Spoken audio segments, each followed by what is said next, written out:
Hi friends, പുതിയൊരു വീഡിയോയിലേക്ക് എല്ലാവർക്കും സ്വാഗതം. അവിടുന്ന് 1 മണിക്കൂറുണ്ട്. ആദ്യത്തെ എപ്പിസോഡ് കുറച്ച് നേരത്തെ വന്നു. അത് കഴിഞ്ഞിട്ട് കുറച്ച് കഴിഞ്ഞിട്ടാണ് പിന്നത്തെ എപ്പിസോഡ് വന്നത് കേട്ടോ.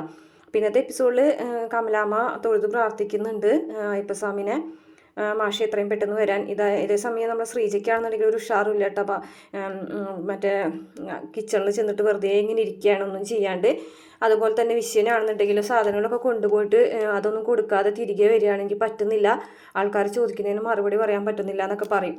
പക്ഷെ നന്ദിനിയാണെന്നുണ്ടെങ്കിൽ ദോശയും സാമ്പാറൊക്കെ വെട്ടി വരുങ്ങാണ്. ഇത് കണ്ടിട്ട് വിനായകൻ വന്നിട്ട് പറഞ്ഞാണ്, ഇതൊക്കെ എങ്ങനെ എടി നിനക്കിതൊക്കെ സാധിക്കുന്നത്?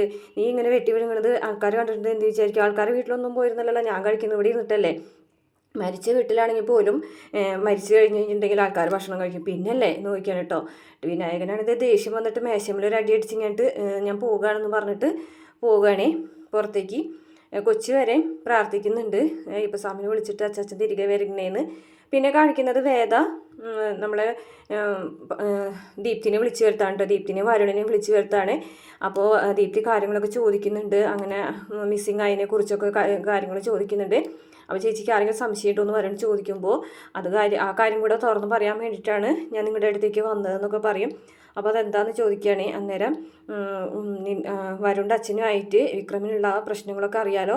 മാലയിട്ട സമയത്ത് പോലും വരുണിൻ്റെ അച്ഛൻ വിക്രമിനെ ആക്രമിക്കാൻ ശ്രമിച്ചിട്ടുണ്ട്. എൻ്റെ മുന്നിൽ വെച്ചാണ് വിക്രമിനെ വെല്ലുവിളിച്ചിട്ട് പോയത്. അതുകൊണ്ട് ഈ കാര്യത്തിൽ എനിക്ക് അച്ഛനെ സംശയമുണ്ട്. അച്ഛന് എന്തെങ്കിലും ഇതിൻ്റെ പിന്നിൽ കൈയുണ്ടോ എന്നുള്ളൊരു കാര്യം എനിക്ക് ചെറുതായിട്ടൊരു സംശയം എന്നൊക്കെ പറയുമ്പോൾ വരുൺ പറയുന്നുണ്ട്, അച്ഛൻ അങ്ങനെ ഇതിൻ്റെ പിന്നിൽ കളിച്ചിട്ടുണ്ടെങ്കിൽ ഉറപ്പായിട്ടും ചേച്ചി ഞാനത് പുറത്ത് കൊണ്ടുവരും എന്നൊക്കെ വരുൺ പറയുന്നുണ്ട്. ദീപ്തിയും വരുണും ഈ ഒരു കാര്യത്തിൽ നമ്മുടെ വേദന കൂടിയായിട്ട് നിൽക്കുന്നത്. അപ്പോൾ വേദ പറഞ്ഞു, എനിക്ക് അങ്ങനെ ഒരു സംശയമുണ്ട്, അതിനിപ്പോൾ വല്ല യാത്രയോ മറ്റോ പോയതാണ് എന്നുള്ളൊരു സംശയം ഉണ്ട്. അപ്പോൾ എന്താണെന്ന് വെച്ച് കഴിഞ്ഞിട്ടുണ്ടെങ്കിൽ എനിക്കിപ്പോൾ പ്രത്യേകിച്ച് ഉറപ്പൊന്നും പറയാൻ പറ്റുന്നില്ല എന്ന് പറയുമ്പോൾ, ചേച്ചി വിഷമിക്കേണ്ട, അച്ഛനാണ് ഇതിൻ്റെ പിന്നിൽ നിന്നുണ്ടെങ്കിൽ ഉറപ്പായിട്ടും ഞാനത് കണ്ടുപിടിക്കാം എന്നൊക്കെ പറയുന്നുണ്ട് കേട്ടോ. അപ്പോൾ അത് കഴിഞ്ഞ ശേഷം പിന്നെ കാണിക്കുന്നത് രാത്രി വിക്രമിൻ്റെ അടുത്തേക്ക് വേദ വരികയാണ്. വിക്രമാണെന്നുണ്ടെങ്കിൽ ഒറ്റയ്ക്ക് ചെന്നിരുന്ന് ഇങ്ങനെ ഓരോന്ന് ആലോചിച്ചുകൊണ്ടിരിക്കുകയാണ്. നേരം വേദ വന്നിട്ട് ചോദിക്കുന്നത്, വിക്രം എത്ര നേരം വിചാരിച്ചിട്ട് ഇങ്ങനെ വെറുതെ ഇങ്ങനെ ഒറ്റയ്ക്ക് ഇരിക്കുക, വല്ലതും കഴിക്കാമെന്ന് പറയാൻ കേട്ടോ. അപ്പോൾ വിക്രം പറയുന്നുണ്ട്, എനിക്ക് ആലോചിച്ചിട്ടൊരു സമാധാനം കിട്ടുന്നില്ല, എത്ര നാളായിട്ട് അച്ഛനോട് മിണ്ടി ഒന്ന് സ്നേഹത്തിൽ വന്നതാണ്, ഇപ്പം ഇങ്ങനെ ആയില്ലേ എന്നൊക്കെ ചോദിക്കുകയാണ് കേട്ടോ. അപ്പോൾ വേദ പറയുന്നുണ്ട്, വിക്രം വിഷമിക്കേണ്ട, അച്ഛന് ചിലപ്പോൾ ഒരു യാത്ര പോയതാണെങ്കിലോ എന്ന് ചോദിക്കുന്നു. യാത്രയോ എങ്ങോട്ട്? അച്ഛന് വിക്രമിനോട് ചെയ്ത തെറ്റുകളൊക്കെ ഓർത്തിട്ട് വിക്രമിനെ തെറ്റിദ്ധരിച്ച കാര്യം ആലോചിച്ചിട്ട് ഏതെങ്കിലും അമ്പലത്തിൽ കുറച്ച് ദിവസം ഇരിക്കാമെന്നൊക്കെ വിചാരിച്ച് പോയതായിരിക്കും ചിലപ്പോൾ, അങ്ങനെ ഒന്ന് കരുതിക്കൂടെയും ചോദിക്കാൻ കേട്ടോ. ഇത് നീ എന്നെ സമാധാനിപ്പിക്കാൻ വേണ്ടി പറയുന്നതല്ലേ എന്ന് ചോദിക്കുമ്പോൾ, അല്ല, ഉറപ്പായിട്ടുമല്ല, അങ്ങനെ ഒരു ചാൻസും കൂടെ നമ്മളിതിൽ കാണേണ്ടതാണ്. കാരണം അച്ഛൻ്റെ മനസ്സ് വിഷമിച്ചപ്പോൾ അച്ഛൻ അങ്ങനെ പോകണമെന്ന് തോന്നി. ആ CCTV ക്യാമറ കണ്ടതല്ലേ നമ്മൾ, അച്ഛൻ കൂളായിട്ട് നടന്നു പോകുന്നത്. അപ്പോൾ ഉറപ്പായിട്ടും അതായിരിക്കും എന്ന് പറയാം കേട്ടോ. അത് ചിലപ്പോൾ അച്ഛനെ പുറത്തേക്ക് കൊണ്ടുവരാനായിട്ട് ആരെങ്കിലും കളിച്ചതാണെങ്കിലോ എന്നൊക്കെ ചോദിക്കുകയാണ്. അങ്ങനെയൊന്നും വിക്രം ചിന്തിക്കേണ്ടെന്ന് പറയുകയാണേ.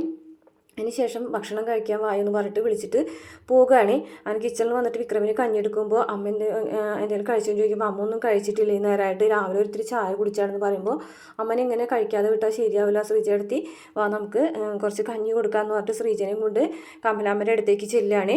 കമലാമ്മ എന്നുണ്ടെങ്കിൽ ആകെ വിഷമിച്ച് കരഞ്ഞിരിക്കുകയാണ്. അപ്പോൾ കഞ്ഞി കൊടുക്കുമ്പോൾ, എനിക്ക് കഞ്ഞിയൊന്നും വേണ്ട മോളെ, മാഷെ കാണാതെ എനിക്കൊന്നും ഇറങ്ങൂല എന്ന് പറയണം. അപ്പോൾ വേദ പറയുന്നുണ്ട്, അമ്മേ അച്ഛൻ 2-3 ദിവസത്തിനുള്ളിൽ ഇങ്ങോട്ട് വരും, കമലേന്ന് വിളിച്ചിട്ടാവും വരാം, അമ്മ ഈ സമയത്ത് പട്ടിണി കിടന്ന് എഴുന്നേക്കാൻ പറ്റാണ്ട് കിടക്കുകയാണെന്നുണ്ടെങ്കിൽ അച്ഛൻ്റെ മനസ്സ് വിഷമിക്കൂലേന്ന് ചോദിക്കുകയാണ്. അന്നേരം കമലാമ്മ പറയുന്നുണ്ട്, ഈ സമയത്ത് അച്ഛൻ്റെ മനസ്സ് വിഷമിക്കുന്നുണ്ടാവില്ലേ മോളെ എന്ന് പറയാണ് കേട്ടോ.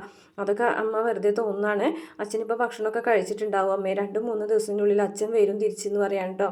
അപ്പോൾ നീ എനിക്ക് വാക്ക് തരുമോ അച്ഛൻ വരും എന്നുള്ള കാര്യത്തിൽ എന്ന് പറയുമ്പോൾ, ഉറപ്പായിട്ടും വാക്ക് തരാം അമ്മ, ഞാൻ വാക്ക് തരുന്നു, ഉറപ്പായിട്ടും ഞാൻ അച്ഛൻ വരും, നീ പറഞ്ഞാൽ എനിക്ക് വിശ്വാസമാണ്, എൻ്റെ മക്കൾ പറഞ്ഞാൽ എനിക്ക് വിശ്വാസമില്ല, പക്ഷെ നീ വാക്ക് പറഞ്ഞാൽ പാലിക്കുമെന്ന് എനിക്കറിയാം, ഉറപ്പായിട്ടും അമ്മേ അച്ഛനെ ഞാൻ കൊണ്ടുവരും എന്ന് തന്നെ പറയാൻ കേട്ടോ.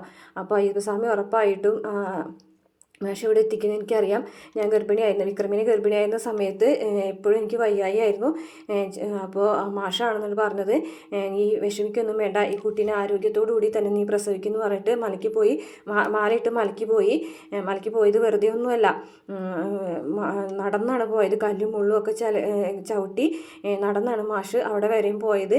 പിന്നെ വെളുപ്പിന് കുളിക്കാനൊക്കെ പോകുമ്പോൾ ഞാനും കൂടെ പോകും, അതുപോലെ 5-6 ദിവസമൊക്കെ നമ്മൾ പറ്റാതാവുമ്പോൾ കിച്ചണിലൊന്നും കയറാതിരിക്കുമല്ലോ, ആ സമയത്തൊക്കെ സമയത്തൊക്കെ മാഷ് എന്നോട് പറഞ്ഞിരുന്നത് അങ്ങനെയൊന്നും കരുതരുത്, നിങ്ങളിങ്ങനെ പറ്റാതാവുന്ന സമയത്ത് നിങ്ങൾ സ്വയം അശുദ്ധിയാണെന്ന് കരുതരുത്, അങ്ങനെയൊന്നും സ്വയം അശുദ്ധിയാണെന്ന് കരുതി ആ സമയത്ത് ജനിക്കുന്ന കുഞ്ഞുങ്ങളും അശുദ്ധിയാണെന്നല്ല കരുതേണ്ടത്. ഒരിക്കലും അങ്ങനെ ഒരു അശുദ്ധിയുള്ള സമയമല്ല സ്ത്രീകൾക്കത്, ഉറപ്പായിട്ടും അങ്ങനെ ഒന്നുമില്ല, അങ്ങനെ ഒരു ആചാരമൊന്നും ഇല്ല എന്നൊക്കെ മാഷ് പറയുമായിരുന്നു.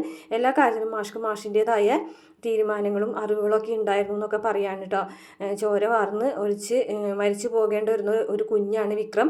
എൻ്റെ വിക്രമിനെ മാഷ് മലയ്ക്ക് പോയി അയ്യപ്പസ്വാമിയോട് പ്രാർത്ഥിച്ചതിന് ശേഷമാണ് വന്നിട്ട് പിന്നെ ഞാൻ പ്രസവിച്ചത്, ഒരു കുഴപ്പമില്ലാതെയാണ് ഞാൻ വിക്രമിനെ പ്രസവിച്ചതെന്നൊക്കെ ഇങ്ങനെ മാഷെക്കുറിച്ച് ഇങ്ങനെ പറഞ്ഞുകൊണ്ടിരിക്കുകയാണ് കേട്ടോ. അത് പറഞ്ഞുകൊണ്ടിരിക്കുന്ന സമയത്ത് ഇതൊക്കെ കേട്ടുകൊണ്ട് വിക്രം പുറത്തിരിക്കുകയാണ് കേട്ടോ. വിക്രം കേട്ടിട്ട് കണ്ണൊക്കെ അങ്ങനെ നിറഞ്ഞൊഴുകാണ് വിക്രമായ ഒരു കാര്യങ്ങളൊക്കെ കേട്ടിട്ട് കേട്ടോ. ഇന്നത്തെ എപ്പിസോഡിൽ പ്രധാന ഭാഗങ്ങൾ എന്ന് പറയുന്നത് ഈ ഒരു ഭാഗങ്ങളൊക്കെ തന്നെയാണ്.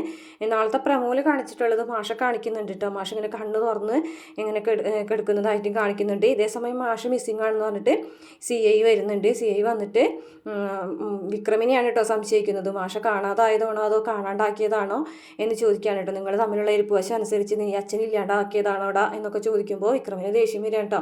വിക്രം പറയുന്നുണ്ട്, ഇതേ മലയ്ക്ക് പോകാൻ മാലയിട്ട് നിൽക്കുകയാണെന്ന് വിചാരിച്ചിട്ട് ഞാൻ എന്തും കേട്ട് നിൽക്കുന്നു വിചാരിക്കേണ്ടടോ എന്ന് പറഞ്ഞു കഴിഞ്ഞിട്ട് സാബുവിൻ്റെ കഴുത്തിന് കയറി പിടിക്കുന്നുണ്ട്. അപ്പോൾ വേദയും വിനായകനും അമ്മയൊക്കെ ഓടി വന്നു കഴിഞ്ഞിട്ട് വിക്രമിനെ പിടിച്ച് മാറ്റുകയാണ് കേട്ടോ.